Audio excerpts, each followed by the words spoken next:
Episode 3, Cain and Abel, the first battle of the human heart.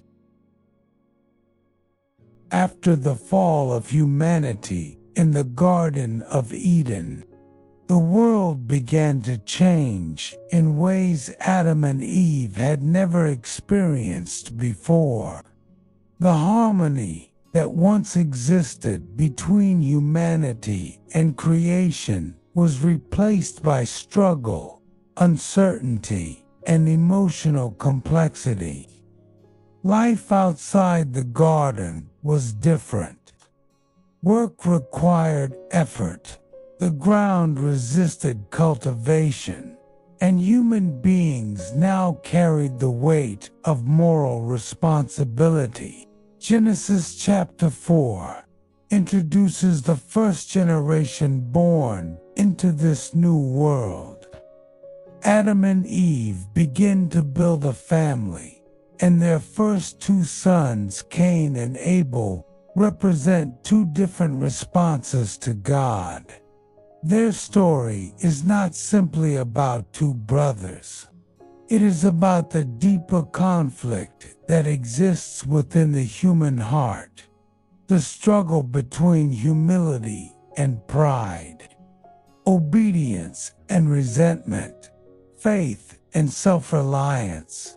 The story of Cain and Abel is the first recorded human conflict in the Bible, and it reveals how quickly sin spreads once it enters the human heart.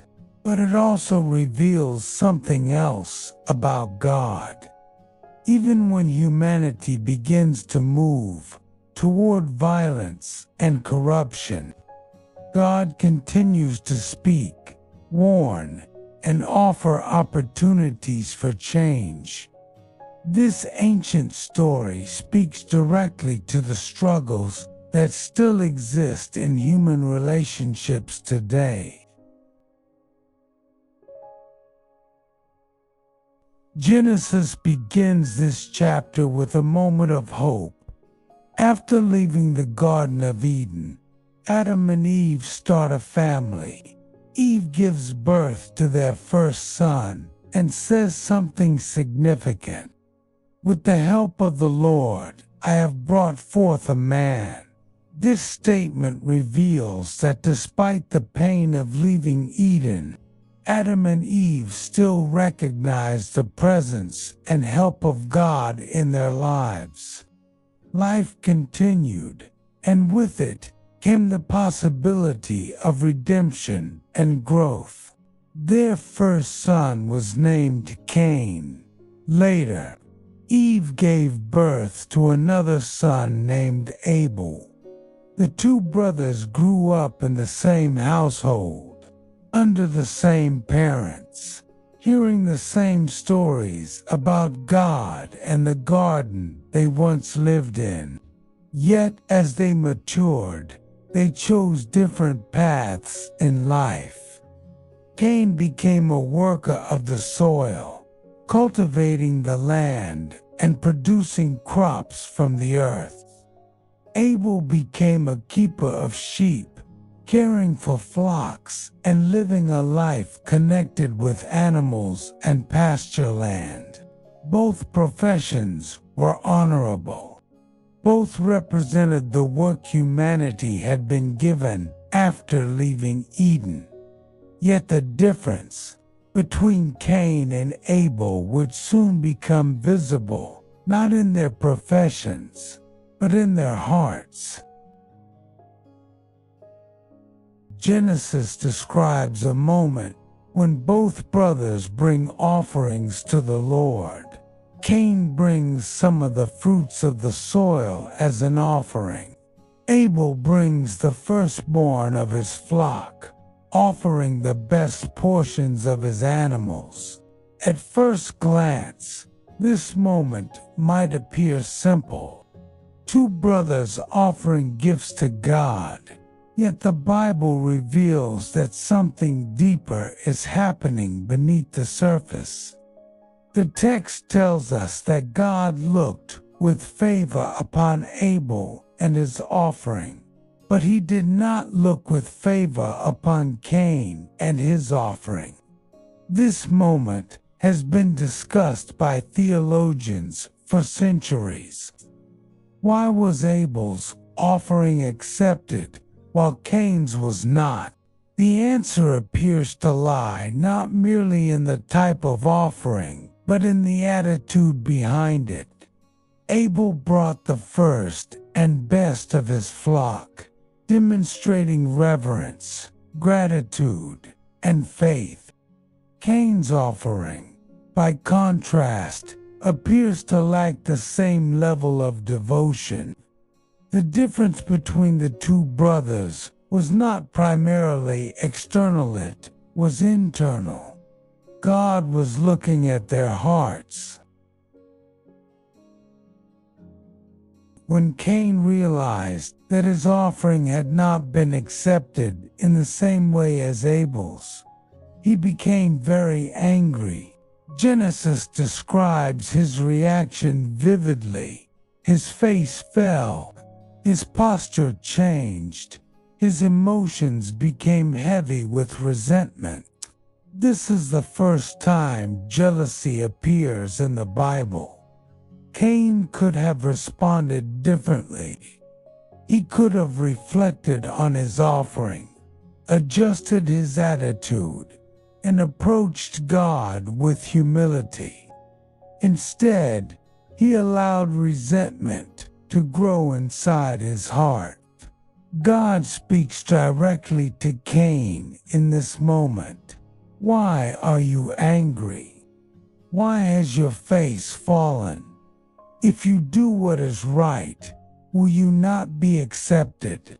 This statement reveals something powerful about God's character. God does not immediately punish Cain.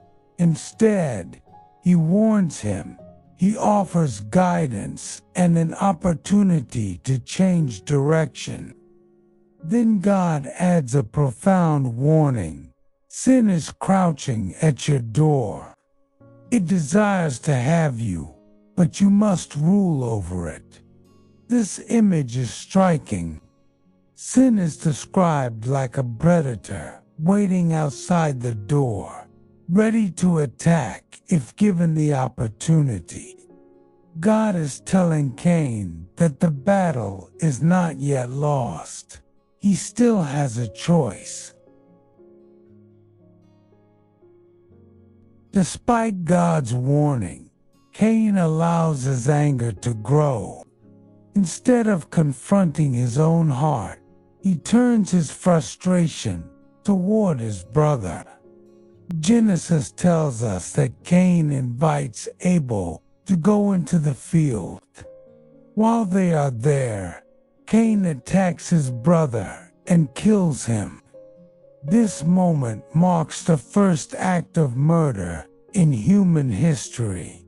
The tragedy of this moment cannot be overstated. Only one generation removed from the Garden of Eden, humanity has already descended into violence. The first conflict between brothers ends not with reconciliation, but with death. Sin, which began as temptation in the garden, has now grown into destruction. After Abel's death, God approaches Cain with another question. Where is your brother Abel? Once again, God asks a question not because he lacks knowledge, but because he is inviting Cain to confront the truth. Cain responds with one of the most famous and tragic statements in the Bible. I do not know. Am I my brother's keeper? This response reveals the depth of Cain's hardened heart. Instead of confession, he responds with denial and indifference. But God already knows what has happened. The voice of your brother's blood cries out to me from the ground. This powerful image reveals that injustice never escapes the awareness of God. Even when violence occurs in secret, God sees. Even when wrongdoing appears hidden, it is not forgotten. God declares that Cain will face consequences for his actions. The ground will no longer yield its strength to him, and he will become a restless wanderer on the earth. Yet even in this moment of judgment, God shows mercy. Cain fears that others will kill him in retaliation, but God places a mark upon him so that no one will take his life. This moment reveals an important truth about God's justice.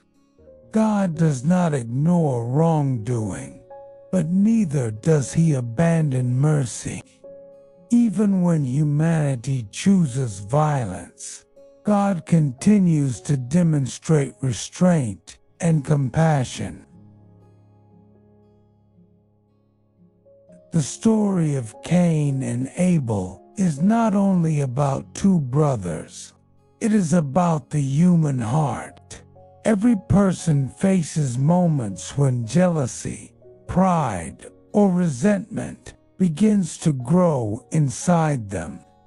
The warning God gave Cain still applies today. Sin is crouching at your door. The struggle between good and evil is not only external, it happens within the human heart. Yet the story also reminds us that God continues to speak to humanity, warning, guiding, and inviting people to choose a different path. The story of Cain and Abel is not simply an ancient story about two brothers who lived thousands of years ago. It is a mirror that reflects something deeply human, something that still exists inside every heart today. The conflict between Cain and Abel reveals how easily jealousy, comparison, and resentment can grow when the heart begins to drift away from humility. Cain was not rejected as a person. He was confronted with an opportunity to change. Yet, instead of allowing correction to shape his character, he allowed anger to shape his actions. This reminds us that the greatest battles in life are often not fought outside of us, but within us. The struggle between pride and humility, between resentment and gratitude, between anger and self-control, is a struggle that every person must face. What makes this story even more powerful is that God intervenes before the tragedy happens. God speaks directly to Cain and gives him a warning that echoes through all of human history. Sin is crouching at your door, and it desires to have you. This image is striking because it shows that sin does not always appear as something obvious or dramatic at first. Often it begins quietly, like a small emotion or thought that slowly grows stronger when it is not confronted. Jealousy begins as comparison. Anger begins as frustration. Bitterness begins as disappointment. But if these emotions are allowed to grow unchecked, they can eventually shape actions that cause deep damage to ourselves and others. The story also reminds us that God sees what humans cannot always see. Abel's faith and devotion were visible to God, even if others did not fully understand it. Likewise, Cain's internal struggle was visible to God long before it became visible to others. This truth should both challenge and comfort us.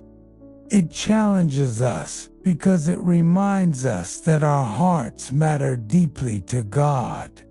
Our intentions, motivations, and attitudes are not hidden from Him. But it also comforts us because it means that acts of faith, kindness, humility, and devotion are never overlooked by God, even if they go unnoticed by the world around us. Another important lesson from this story is the question Cain asks: "Am I my brother's keeper?" In many ways, this question reflects a struggle that humanity still faces today. It is easy to become focused only on personal success, personal goals, and personal struggles. Yet the Bible consistently teaches that human beings are connected to one another. Our actions affect others. Our choices shape the lives of those around us. The question Cain asks in defiance becomes, in reality, a question every person must answer. Are we responsible for the way we treat others? Are we willing to care for the well-being of those around us? Scripture answers clearly. We are called to love, protect, and care for one another. Yet perhaps the most powerful lesson of this story is that even in a moment filled with tragedy, God does not disappear from the narrative. God confronts Cain, but He also shows restraint and mercy. Even when humanity begins to descend into violence, God remains present. This pattern will continue throughout the entire Bible. Again and again, humanity fails, but God continues to pursue, correct, guide, and offer opportunities for restoration. The story of Cain and Abel reminds us that while sin can spread quickly, God's patience and mercy continue to reach toward humanity, inviting us to choose a better path.